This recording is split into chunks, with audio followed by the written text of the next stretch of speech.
In this video, I'm gonna show you how to exchange the spring on the SSG10 A1 and also on the A2. It's the same process. I'm also gonna show you how you can install FPS adjuster rings. So if you wanna adjust the power of your gun, we can get started right away. I recommend you to get a chronograph for this because you wanna measure your result. You don't wanna show up to a game and then you have the wrong power. Power is influenced by many different factors. It's influenced by how well the cylinder is lubricated. So if you put more lube, it's gonna be more efficient in air compression, but also you have to be careful if you over lube it. That's not good for precision because it will end up in the barrel. Another influence is here the hop-up adjustment that can make a huge difference, and also temperature can make a difference because if your hop-up rubber is harder, there can be more pressure built before the BB leaves the barrel. Then another influence is spring. You know, springs, they just get more weak over time. So a new spring will be shooting harder than a spring that got compressed 20,000 times.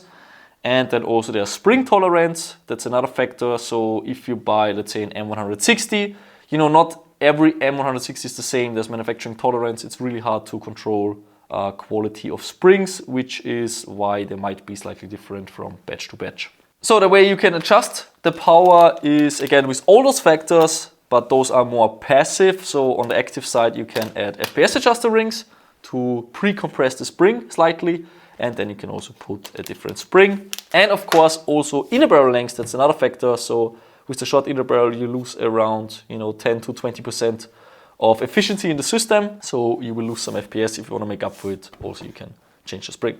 Okay, enough talking, let's get right into it. First of all, make sure that your gun is safe, therefore take out the magazine, now point it to a safe direction, pull the trigger. Do this process one more time with racking the bolt, just to make sure that the chamber is clear. Put the gun on safe, and now the gun is safe and we can work with it. First thing you need to do is to take off the stock. Here you have 3 screws, it's the same on the A1 and on the A2. On the A1, this screw will be different because that one here is a Phillips screw. And I really want you to take out all 3 screws because if you go lazy on this and you don't take out this one on the A1, your trigger guard might break. Okay, now insert the thumb into the mag well and pull with your fingers on the stock. Just like this, then it will separate and I can put it away. Next, you wanna remove this Phillips screw here.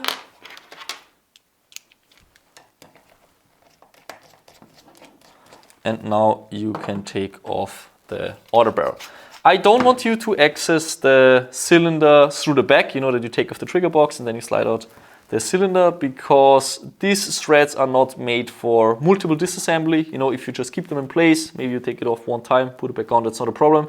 But if you do this for like 20 or 30 games and you just keep unscrewing this and tightening this, those threads might strip and then you have to get a new receiver. So better do it through the outer barrel because you can do this as often as you want. It's never gonna break. Okay, undo the outer barrel, pull it away from you, and now you can immediately access the cylinder.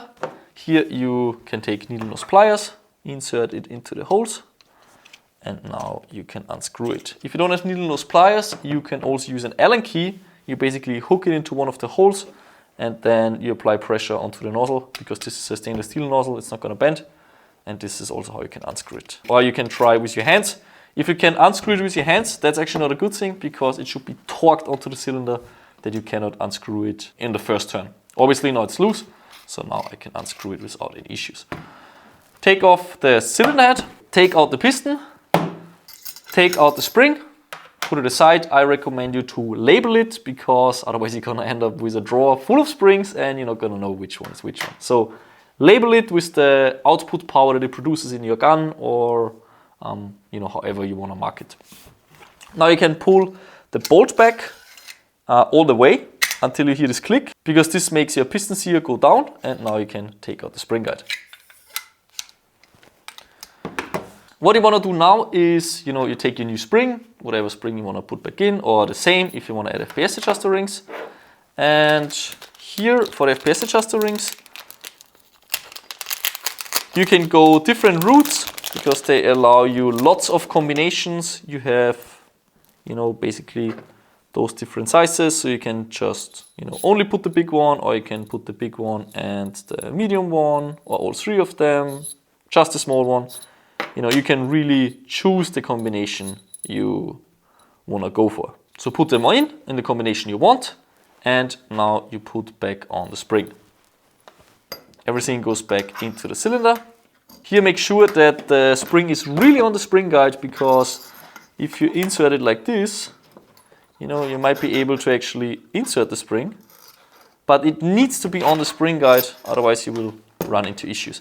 If your spring is cut, the cut end will always look towards the piston, so install it like this.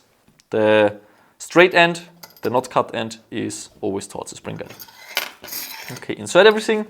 Now you put the piston there, and what you just heard is the pistons here going down. That's not an issue. Now you take your cylinder head, put it there, and you press and screw. There's different ways to do this. You can also take pliers and do this, but what's really important here is that this part is straight, so you shouldn't screw it in like this or that, because this will damage your thread. So do it like this, make sure it's aligned, give it a slight turn, not too much. Maybe hold it with your second hand. This is sometimes really not easy, especially with strong springs. Yeah, couldn't do it actually. Okay, one more time. If you're not sure if it's straight, you can also turn it the wrong way, so that it aligns. Okay, now here we go. The thread grabbed properly. Really make sure that it's straight. If it's canted in there and now you force it in there, you're gonna break the thread here. So make sure that it's straight. And now you turn it in there. It's really important that you give it some torque here towards the end. So really put some force on there, that this doesn't come loose during a game. Okay, that was the spring exchange. It's not more than that. Before you put the parts together, I want you to actually check if the system still works, because different springs allow for different amounts of spacers. So with the really hard springs, sometimes you cannot put spacers, because when they compress, they need all the space inside the piston. So if you install the rings and it doesn't work, you have to remove rings. And it can even happen that you have to remove all rings, otherwise the system doesn't work. But again, this only is true for the really strong springs. Before you put it back together, those two units, I want you to break the bolt. That might actually be a little hard, but just try to do it. So now I want you to look inside here, that the glide ring is in here. It's a black plastic ring, and you will see it if you put a flashlight down here to check it out. If it's not there, maybe it's somewhere on the desk, looks like this, and you should just put it back onto the cylinder. This one already has one, so I'm gonna put this apart again. Now you return the cylinder only halfway, and now you screw the parts together. The reason why I want you to return the cylinder is because otherwise you can damage the hopper bucking if you turn the nozzle inside the bucking. Don't touch the trigger, because if you touch the trigger now, the cylinder is going to shoot back into the rifle.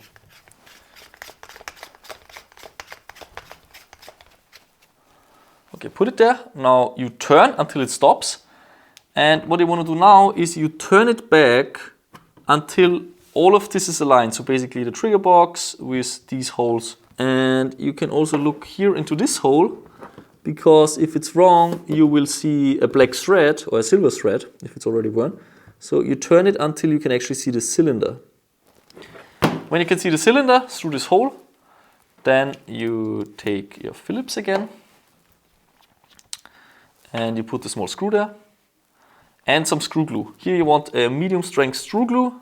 I highly recommend you to do this, otherwise after a couple thousand shots the screw will get loose and it's gonna fall into your stock, and then your gun will rattle and you have to take it apart, because that's really annoying. Okay, put the screw there, turn it in, and if it stops right here halfway, it means that the parts are not aligned yet. You're actually pressing on the outer barrel. You don't want that. So you take it out again, you have a look again. Is it all aligned? Okay, now it's aligned, and you put it back in again. Only tie it with 2 fingers, don't tie it more, otherwise you can strip this thread. The bolt goes back in, flip up the bolt handle, put it into a safe direction and pull the trigger.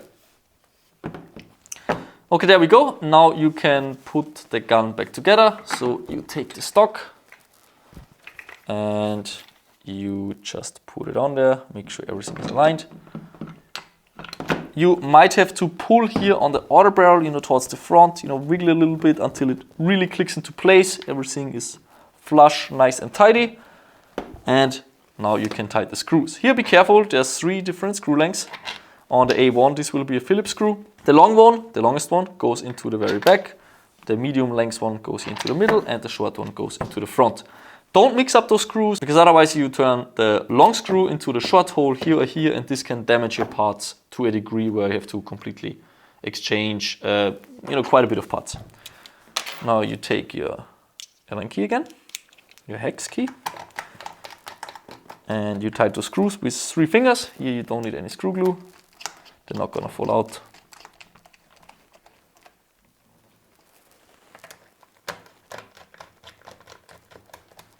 Put it there, and there we go. That's it.